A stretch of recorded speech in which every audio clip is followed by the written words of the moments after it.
नमस्कार, स्वागत है आपका न्यूज इंडिया में। मैं हूं आपके साथ उमंग मथुर और आप देख रहे हैं इकोनॉमिक्स टाइम्स। आइए बुलेटिन की शुरुआत करते हैं कुछ प्रमुख खबरों के साथ। जीएसटी परिषद की 19 मार्च को बैठक होगी। इसके लिए जीएसटी परिषद की निर्वाचन आयोग की अनुमति मांगी गई थी। यह बैठक वीडियो कॉन्फ्रेंसिंग के जरिए होगी। निर्वाचन आयोग की अनुमति मिलने के बाद जीएसटी परिषद सचिवालय से राज्यों को परिषद की 19 मार्च को होने वाली 34वीं बैठक के बारे में नोटिस भेजा गया है। लोकसभा चुनाव की तारीखों की घोषणा के बाद रविवार से आदर्श आचार संहिता लागू हो गई है, जिसकी वजह से जीएसटी परिषद की बैठक के लिए निर्वाचन आयोग की अनुमति जरूरी थी। इस बैठक में सिर्फ रियल एस्टेट क्षेत्र के लिए निचली दरों को लागू करने के बारे में बदलाव के प्रावधानों पर विचार किया जाएगा। जीएसटी परिषद की पिछली बैठक में निर्माणाधीन फ्लैटों पर जीएसटी दर को घटाकर 5% और सस्ते घरों पर 1% किया गया था। ये दरें भी 1 अप्रैल से लागू होंगी।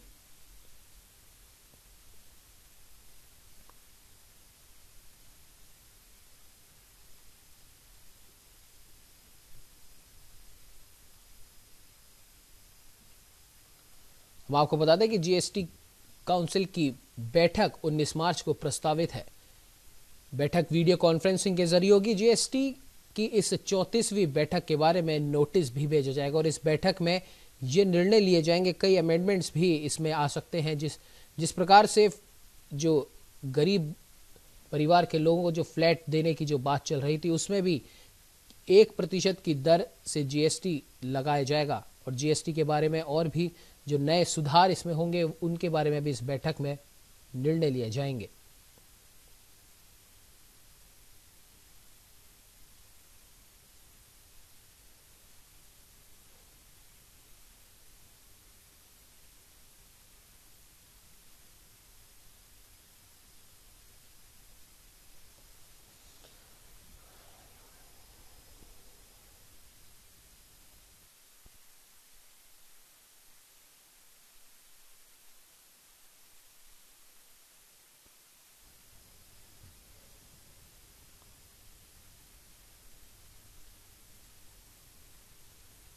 हम आपको बता दें कि जीएसटी परिषद की 19 मार्च को बैठक होगी और इसके लिए जीएसटी परिषद की निर्वाचन आयोग की अनुमति मांगी गई थी। ये बैठक वीडियो कॉन्फ्रेंसिंग के जरिए होगी और निर्वाचन आयोग की अनुमति मिलने के बाद जीएसटी परिषद सचिवालय से राज्यों को परिषद की 19 मार्च को होने वाली 34वीं बैठक के बारे में नोटिस भेजा गया है। लोकसभा चुनाव की तारीखों की घोषणा के बाद रविवार से आदर्श आचार संहिता लागू हो गई है, जिसकी वजह से जीएसटी परिषद की बैठक के लिए निर्वाचन आयोग की अनुमति जरूरी थी। इस बैठक में सिर्फ रियल एस्टेट क्षेत्र के लिए निचली दरों को लागू करने के बारे में बदलाव के प्रावधानों पर विचार किया जाएगा। जीएसटी परिषद की पिछली बैठक में निर्माणाधीन फ्लैटों पर जीएसटी दर को घटाकर 5% और सस्ते घरों पर 1% किया गया था और ये दरें 1 अप्रैल से लागू होंगी। इस खबर पर ज्यादा जानकारी के लिए हमारे साथ राहुल सिंघवी जी जुड़ चुके हैं। राहुल जी, आपका बहुत बहुत स्वागत है न्यूज इंडिया में। नमस्कार सर, धन्यवाद जी। राहुल जी, 19 मार्च को जो जीएसटी परिषद की बैठक होने वाली है उसमें क्या कुछ अमेंडमेंट्स आ सकते हैं? सर देखिए, आचार संहिता लग चुकी है, इलेक्शन की डेट डिक्लेयर हो चुकी है। संडे से इलेक्शन कमीशन ने स्पेशल कंडीशन में इनको अप्रूवल दी है जीएसटी काउंसिल मीटिंग को, जो 19 मार्च को हो रही है जी। और उसमें वो भी वीडियो कॉन्फ्रेंसिंग के थ्रू ही होगी। और जीएसटी काउंसिल सेक्रेटरीट ने सब स्टेट को इन्फॉर्म किया है कि इलेक्शन कमीशन के थ्रू जो इनको परमिशन मिली है वो बताया है और वीडियो कॉन्फ्रेंस के थ्रू ये मीटिंग होगी, 34th मीटिंग होगी। इसमें कोई ज्यादा डिसीजन ये ले नहीं पाएंगे, कोई न्यू रेट रिवाइज नहीं कर पाएंगे ड्यू टू द आचार संहिता। जो एक ट्रांजेक्शन प्रोविजन है उसके ऊपर और जो उन्होंने रियल एस्टेट पे जो जीएसटी का इम्प्लीकेशन किया था, जो रेट सिलेक्ट किए थे 12%, 8% से लेके 5 to 1 पे लेके आए थे। अंडर कंस्ट्रक्शन फ्लैट के ऊपर 5% और अफोर्डेबल होम के ऊपर 1% किया था, जो पहले 12% था और अंडर कंस्ट्रक्शन पे और अफोर्डेबल पे 8% था। इसका एक दूसरा इम्पैक्ट ये है कि अभी बिल्डर जो इनपुट क्रेडिट नहीं ले पाएंगे, उनको स्टेट 5% कलेक्ट करके गवर्नमेंट को भरना है। जी तो राहुल जी शायद ये भी एक चिंता का विषय है गवर्नमेंट के लिए। वो शायद इस पे भी डिस्कस करे कि फरवरी में जो कलेक्शन का जो डाटा है वो भी काफी ड्रॉप हुआ है। 97,247 करोड़ का ही कलेक्शन हुआ है, ड्रॉप हुआ है मतलब इतना ही टोटल आया है 97,247, जो करीब करीब 1.02 लाख का एक प्रोविजन किया हुआ था गवर्नमेंट ने, वो थोड़ा डाउन हुआ, तो उसके बारे में भी डिस्कस कर सकते हैं। जी राहुल जी, जिस प्रकार से आपने बताया कि इस समय जो रियल एस्टेट से जो भी डील करते हैं वो इनपुट क्रेडिट नहीं ले पाएंगे, तो क्या हम मान सकते हैं कि ये एक सही समय है बायर्स के लिए फ्लैट्स में या रियल एस्टेट में इन्वेस्ट करने का? देखिए, कुछ बिल्डर्स इस जो इनपुट क्रेडिट ले रहे थे उसका बेनिफिट कंज्यूमर को नहीं पहुंचा रहे थे जी। आज जो सीमेंट स्टील पे जो इनपुट क्रेडिट वो ले रहे थे, लेबर पे और जो भी जिस सर्विस टैक्स पे जो जीएसटी पे कर रहे थे, उस पे उनका क्रेडिट कंज्यूमर को नहीं पहुंच रहा था। उसको मद्देनजर रखते हुए गवर्नमेंट ने ये बड़ा डिसीजन लिया था कि भाई कंज्यूमर को डायरेक्ट इसका क्रेडिट मिले, तो डायरेक्ट रेट उन्होंने डाउन किया। लेकिन इससे ये भी हो सकता है कि अगर ये क्रेडिट नहीं मिल रहा है तो बिल्डर लाइन अपना फ्लैट का रेट कुछ 2 से 5% तक बढ़ा भी सकती है, क्योंकि they are not getting input credit. Ji Rahul ji, तो रियल एस्टेट के अलावा इस जो 34वीं बैठक होने वाली है 19 मार्च को, और क्या क्या इसमें प्रावधान हो सकते हैं? सर देखिए, इसमें ज्यादा कुछ डिसीजन ले नहीं पाएंगे वो, आचार संहिता लग चुकी है, कोई न्यू रेट डिसाइड नहीं कर पाएंगे, कोई नया फायदा कंज्यूमर को नहीं पहुंचेगा। जो रेट उन्होंने पहले डिसाइड हुई उसी के ऊपर वो रहेंगे। शायद जो एक उनके पास ये मुद्दा है कि जो कलेक्शन कम हुआ है फरवरी में, उस कलेक्शन पे वो जरूर डिसाइड करेंगे, क्योंकि जो कलेक्शन उन्होंने टारगेट किया था 1.02 लाख करोड़, वो इससे काफी कम हुआ है, 97,000 करोड़ अप्रोक्सीमेट हुआ है। और आपको ये भी बता दूं कि गवर्नमेंट ने जीएसटी कलेक्शन टारगेट जो बजट के टाइम फिक्स किया था, इट वाज 13.71 लाख करोड़ था बजट में। उसको भी गवर्नमेंट ने रिवाइज करके करंट फिस्कल के लिए 11.47 करोड़ किया है। तो एक थोड़ा सा शायद इस पे कोई डिस्कशन होए कि कैसे वापस इसका कलेक्शन बढ़ाया जाए, क्या किया जाए, उसके ऊपर ऐसा डिस्कशन हो सकता है। जी राहुल जी, जिस प्रकार से जीएसटी की जो ये बैठक होती है, पहले भी जो हुई थी इसमें निर्णय लिया गया था, तो ये सिर्फ चुनावों को देखते हुए लिया गया है या एक ये रेगुलर प्रोसेस है उसके तहत लिए गए हैं इसमें जो भी निर्णय लिए गए हैं?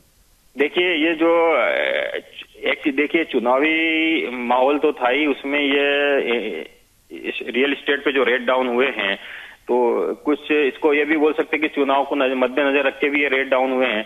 लेकिन ये प्रोलॉन्ग था, ये काफी टाइम से पेंडिंग था, और ये बहुत बड़ा हैरेसमेंट था 12% प्रॉपर्टी पे। आज आप जस्ट सोचिए कि बॉम्बे जैसी सिटी में 1 से 2 करोड़ में फ्लैट नहीं मिलते हैं, नॉर्मल फ्लैट मिलते हैं, उस पे 12 लाख रुपए अगर कोई जीएसटी कंज्यूमर या बायर देगा तो ये बहुत बड़ा फिगर हो जाता है। और उसके प्लस स्टैम्प ड्यूटी अलग लगना है 5 से 6%, रजिस्ट्रेशन चार्जेस लगना, तो ये फिगर अप्रोक्सीमेट 19 से 20% तक पहुंच जाता था एक बायर के लिए, जो फिगर बहुत बड़ा फिगर हो जाता है। उसको मद्देनजर रखते हुए शायद ये डिसीजन लिया गया है। जी बिल्कुल राहुल जी, ये तो एक जो बायर्स हैं और जो गरीब परिवार के लोग हैं या जो मीडियम आय वर्ग के हैं, उनके लिए जरूरी एक फायदेमंद का सौदा है। अब देखने वाली बात ये होगी कि 19 मार्च को होने वाली इस बैठक में क्या कुछ अमेंडमेंट्स हो सकते हैं। नहीं, और कुछ नया अमेंडमेंट कुछ आएगा नहीं, क्योंकि अफोर्डेबल होम जो है जो नीचे के तबके और गरीब लोग और लोअर मिडिल क्लास के लिए जो 1% जीएसटी किया गया है, वो एक बहुत अच्छा इनिशिएट है, ताकि लोग अपना घर बसा सके और इस स्कीम का पूरा फायदा ले सके। जी बिल्कुल राहुल जी, आप हमारे साथ अभी बने रहिए। सोना हमेशा से भारतीयों को आकर्षित करता रहा है और सोने की चमक के कारण ही भारत को सोने की चिड़िया के नाम से भी पहचाना गया। सोने को अपने पास रखने में भारतीय हमेशा लालायित रहते हैं और आम आदमी ही नहीं, भारतीय रिजर्व बैंक भी इसमें कुशल है। भारतीय रिजर्व बैंक ने इस साल जनवरी में अपने स्वर्ण भंडार में 6.5 टन सोना और शामिल किया है। इससे विदेशी मुद्रा भंडार के रूप में कुल सोना 660 टन हो गया है। विश्व स्वर्ण परिषद द्वारा उपलब्ध कराए गए आंकड़ों के हिसाब के अनुसार इसमें और इजाफा हुआ है। वैश्विक स्तर पर भी यही रुख नजर आ रहा है और रिपोर्ट के अनुसार ज्यादातर केंद्रीय बैंक सोने का संग्रह बढ़ाते जा रहे हैं। इसका एक कारण यह भी है कि डॉलर में मजबूती आ रही थी और उन्हें अपने भंडार संग्रह में विविधता लाने की जरूरत महसूस हो रही थी। विश्व स्वर्ण परिषद के मुताबिक 48 टन की सकल खरीद और 13 टन की सकल बिक्री से वैश्विक स्वर्ण भंडार में जनवरी के दौरान 35 टन की वृद्धि हुई, जिससे 9 केंद्रीय बैंकों के स्वर्ण भंडार में खासा इजाफा हुआ है। खास बात यह रही कि अपने विदेशी भंडार के रूप में सोना रखने वाले प्रमुख देशों में भारत 11वें स्थान पर है और इस सूची में अंतर्राष्ट्रीय मुद्रा कोष भी शामिल है।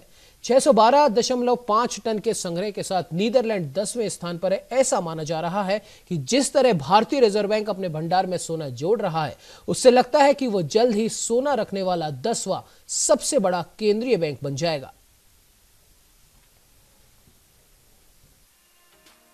भारतीय रिजर्व बैंक ने इस साल जनवरी में अपने स्वर्ण भंडार में 6.5 टन सोना और शामिल किया है।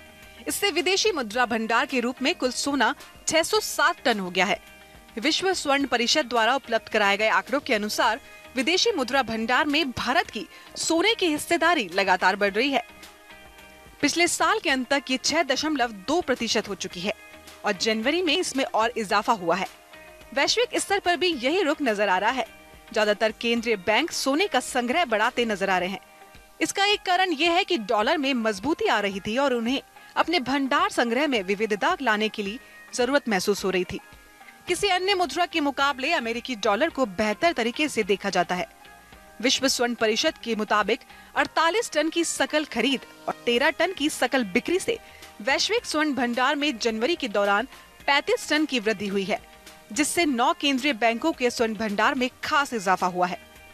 खास बात यह है कि अपने विदेशी भंडार के रूप में सोना रखने वाले प्रमुख देशों में भारत का 11वां स्थान है। इस सूची में अंतर्राष्ट्रीय मुद्रा कोष भी शामिल है। 612.5 टन के संग्रह के साथ नीदरलैंड 10वें स्थान पर है। ऐसा माना जा रहा है कि जिस तरह से भारतीय रिजर्व बैंक अपने भंडार में सोना जोड़ रहा है, उससे लगता है कि वह जल्द ही सोना रखने वाला 10वां सबसे बड़ा केंद्रीय बैंक बन जाएगा। न्यूज इंडिया के लिए स्पेशल डेस्क की रिपोर्ट।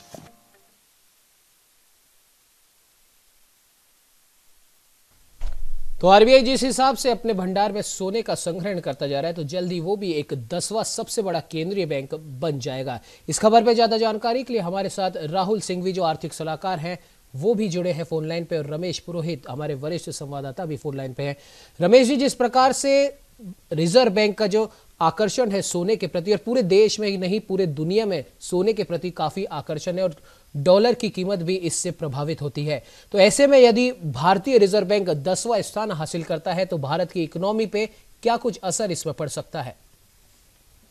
आपको बता दूं कि आज से नहीं, सदियों से भारत जो है सोने की चिड़िया के नाम से ही दुनिया भर में मशहूर हुआ, पहचान बनाई है उसने, और दुनिया भर के जितने भी देश या सभ्यताएं या जातियां वो भारत के प्रति आकर्षण का उनका जो कारण रहा वह यह रहा है कि यहाँ की आर्थिक व्यवस्था हमेशा जो है लोगों को आकर्षित करती रही है। यही कारण रहा कि आप देखिए कि जो विदेशी आक्रांता है, चाहे अंग्रेज है, वो इसी कारण पे इस भूमि और धरती पर है कि वो सोने की चिड़िया के नाम से जो है एक पहचान बनाता था। लेकिन आज के संदर्भ में अगर बात करें तो बदलती आर्थिक और वैश्विक परिस्थितियों में जिस तरह से आरबीआई या हम ये कहें कि हमारे बैंकों के पास में सोना इकट्ठा हुआ है, क्या इस बात का सबूत है कि हम पहले भी सोने की चिड़िया थे, आज भी सोने की चिड़िया है और आगे भी रहेंगे। क्या सोने का जो आकर्षण है हमारे स्वभाव में है, मतलब हमारा जो यहाँ का जो परिवेश है पूरा आर्थिक और सामाजिक, उसमें सोने के प्रति जो आकर्षण है हमेशा से लगा रहा है। पैसा उसके पास में हो या ना, किसी भी व्यक्ति के पास में कैश हो या नहीं हो, लेकिन सोना जरूर होता है, चाहे वो थोड़ा सी मात्रा में हो या अधिक मात्रा में। तो बैंकों में जो स्वर्ण भंडार जो लगातार बढ़ता जा रहा है, उसके पीछे भी एक कारण यह है कि जब आपकी जेब में अगर सोना है तो दुनिया भी आपको सलाम करती है आर्थिक रूप से। यही कारण रहा कि बदलती परिस्थितियों के संदर्भ में अगर बात करें तो आज जिस स्थिति में हिंदुस्तान में सोने का जो एक भंडार बना हुआ है वह पूरी विश्व इकोनॉमी को प्रभावित करता है। यही वजह है कि आज दुनिया के बड़े बड़े तमाम जो देश हैं वह भारत को एक आर्थिक शक्ति के रूप में जिस तरह से वो पहचानते हैं, समझते हैं, उसका सबसे बड़ा कारण यही रहा है। और खास बात ये रही कि जो भी सरकारें यहाँ पे आ रही है उन्होंने स्वर्ण भंडार को मजबूत करने के लिए बहुत बड़ी काम किया है। उसके लिए उन्होंने तरह तरह की योजनाएं बनाई, और मैं बता दूं आपको कि डॉलर के मुकाबले वैश्विक जो मंदी रही कभी भी, तो भारत पे उसका असर यूं नहीं पड़ा कि हमारे पास में स्वर्ण का जो भंडार जो पड़ा है तो हमेशा रिजर्व के रूप में काम आया। आपको थोड़ा सा जानकारी हो कि 20-25 साल पहले हिंदुस्तान का सोना बाहर गिरवी रखना पड़ा था। जी वह एक अलग तरह की जो है दौर था, राजनीतिक और आर्थिक परिस्थिति अलग थी, लेकिन उसको भी छुड़ा के लाए और बाद में धीरे धीरे जिस तरह से आज रिजर्व बैंक में सोना जो जमा हो रहा है या सोने का जो भंडार किया जा रहा है, उसके पीछे कई कारण है। विशेष करके बदलती आर्थिक और वैश्विक परिस्थितियों को अगर अपन ध्यान में रखें तो निश्चित रूप से ये भारत के लिए तो उपलब्धि है कि वह बहुत जल्दी टॉप 10 जो स्वर्ण मुद्रा भंडार में वह शामिल हो जाएगा। जी बिल्कुल रमेश, हमारे साथ में राहुल सिंघवी जी भी जुड़े हुए हैं जो आर्थिक सलाहकार है। राहुल जी, जिस प्रकार से ये खबर आ रही है कि बहुत जल्द जिस प्रकार से रिजर्व बैंक अपने खजाने में सोने का इजाफा करता जा रहा है, उसका संग्रहण करता जा रहा है, तो बहुत जल्द 10वां देश हम बन जाएंगे जिसके रिजर्व बैंक के पास में इतनी बड़ी मात्रा में सोने का संग्रहण होगा। तो इसका क्या कुछ असर इकोनॉमी पे, भारत की इकोनॉमी पे पड़ सकता है और डॉलर की रेट जो है उस पर इसका क्या कुछ खास असर पड़ेगा? जी राहुल जी, लगता है राहुल जी से किसी तकनीकी खामी के कारण हमारा संपर्क टूट जाए। रमेश, मैं आपसे यह पूछना चाहूंगा कि डॉलर की रेट जो ऊपर नीचे होती रहती हैं, अगर हम 10वें देश बनते हैं सोने के संग्रहण में, तो डॉलर की रेट पे क्या कुछ इसका पॉजिटिव असर पड़ेगा?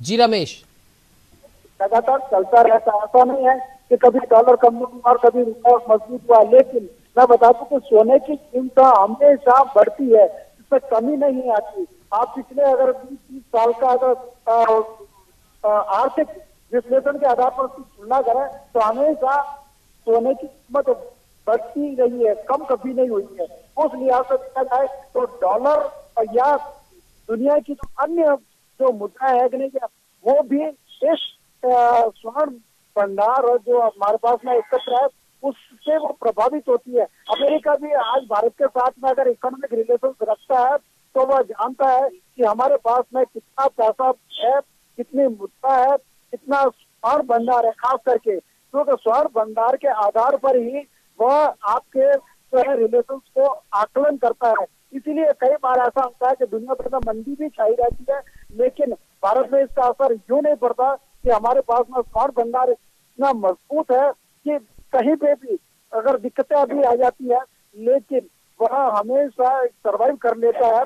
जबकि दूसरे देशों में, आपको 2008 का एक उदाहरण दे दूं कि अमेरिका में जब आर्थिक मंदी आई तो सबसे ज्यादा प्रभावित वही हुआ, और डॉलर और रुपए का या डॉलर और जो आपका स्वर्ण का तुलनात्मक अध्ययन करें तो हमेशा उस दौर में भी डॉलर भारत की जो मुद्रा स्वर्ण भंडार है या रुपए के मामले में कमजोर रहा। लेकिन मैं आपको ये थोड़ा सा ये बता दूं कि आज इस तरह की परिस्थितियां बदल रही है और भारत की बहुत तेजी से विश्व में जो आर्थिक रूप से एक अपनी पहचान बना रहा है, टॉप 10 में आने की उसकी कवायद हो रही है। तो उस लिहाज से जो है डॉलर तो हमेशा रुपए के साथ में जब तुलना करते हैं तो वह हमेशा नीचे ही रहेगा, कभी ऊपर आने की। जी बिल्कुल रमेश जी, इस खबर पे तमाम जानकारी देने के लिए आपका बहुत बहुत धन्यवाद। और जल्द ही भारत 10वां देश बनने वाला है जिसके रिजर्व बैंक के पास में भारी मात्रा में सोने का संग्रहण होगा। बढ़ते हैं अगली खबर की ओर। हवाई यात्रा का पर्याय बन चुका बोइंग 737 के सितारे फिलहाल गर्दिश में है और हाल ही में इथोपियन एयरलाइंस के बोइंग विमान हादसे ने इसके परिचालन में गंभीर सवाल खड़े कर दिए हैं। इसका असर यह हुआ कि अधिकतर देशों ने अपने यहां रनवे से उतरना और उड़ना इसको रोक दिया है। नागरिक उड्डयन मंत्रालय ने बोइंग 737 मैक्स विमानों की ग्राउंडिंग को लेकर सभी एयरलाइंस की आपात बैठक बुलाई। वहीं नागर विमानन महानिदेशालय डीजीसीए के एक वरिष्ठ अधिकारी ने कहा कि भारत में सभी बोइंग 737 मैक्स 8 विमानों के परिचालन को रोक दिया गया है। यह फैसला कुछ दिन पहले इथोपियन एयरलाइंस के एक बोइंग 737 मैक्स 8 विमान के अदीस अबाबा के पास दुर्घटनाग्रस्त होने के मद्देनजर किया गया है। इस हादसे में 4 भारतीयों समेत 157 लोगों की मौत भी हो गई थी।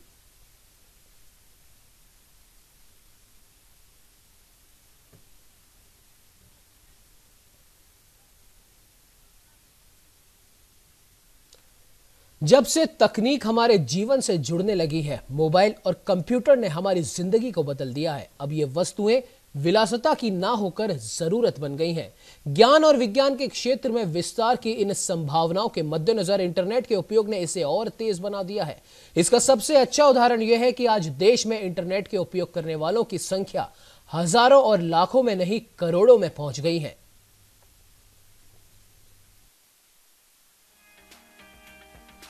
देश में इंटरनेट उपभोक्ताओं की रफ्तार 56 करोड़ पार कर गई है, यानी करीब आधी आबादी इंटरनेट से जुड़ी है। खास बात यह है कि गांवों में दोगुना रफ्तार से इंटरनेट का उपयोग हो रहा है। शहरों के मुकाबले गांवों में इंटरनेट उपभोक्ता दोगुनी गति से बढ़ रहे हैं। कंटार की रिपोर्ट में भारत में आ रही डिजिटल क्रांति का उल्लेख किया गया है। इसके मुताबिक देश के 56 करोड़ इंटरनेट उपभोक्ताओं में 87% यानी 49 करोड़ 30 लाख लोग ऐसे हैं जो रोजाना इंटरनेट का बखूबी इस्तेमाल करते हैं। इसमें सोशल मीडिया के साथ कामकाज से जुड़े लेन देन भी शामिल है। देश में इंटरनेट उपभोक्ता बढ़ने की औसत रफ्तार 2018 में करीब 18% रही, लेकिन गांवों में इंटरनेट का इस्तेमाल करने वालों में करीब दोगुना यानी 35% का उछाल आया है। शहरों में करीब 29.3 करोड़ इंटरनेट यूजर हैं। गाँव में ये संख्या करीब 25.1 करोड़ है। 2019 तक भारत में इंटरनेट इस्तेमाल करने वाली आबादी 62.7 करोड़ तक पहुंच जाएगी। 4G नेटवर्क क्षेत्र में आई क्रांति इसका अहम कारण बताया जा रहा है। दूसरा यह है कि सस्ते डेटा प्लान से भी ग्राहक बढ़ रहे हैं। 4G नेटवर्क के विस्तार ने भी ब्रॉडबैंड की उपलब्धता को बढ़ाया है। न्यूज इंडिया के लिए स्पेशल डेस्क की रिपोर्ट।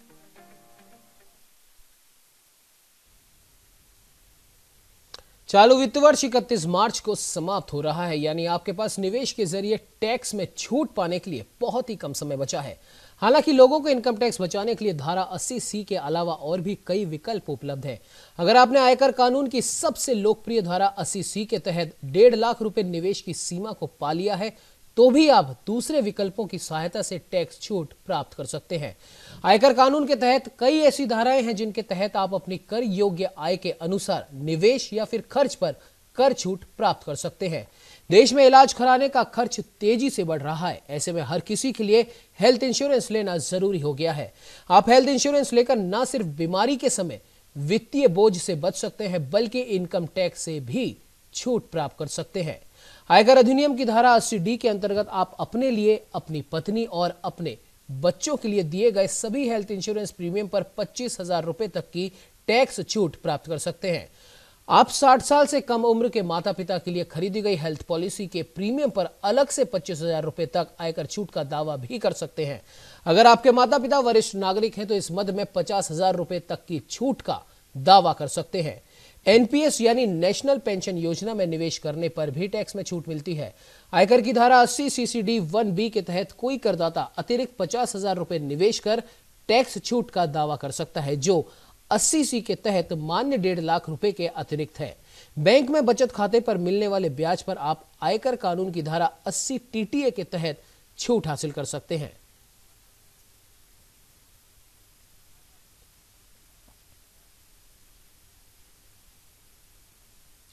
इकोनॉमिक्स टाइम्स में आज के लिए बस इतना ही। आप बने रहिए हमारे साथ और देखते रहिए न्यूज इंडिया।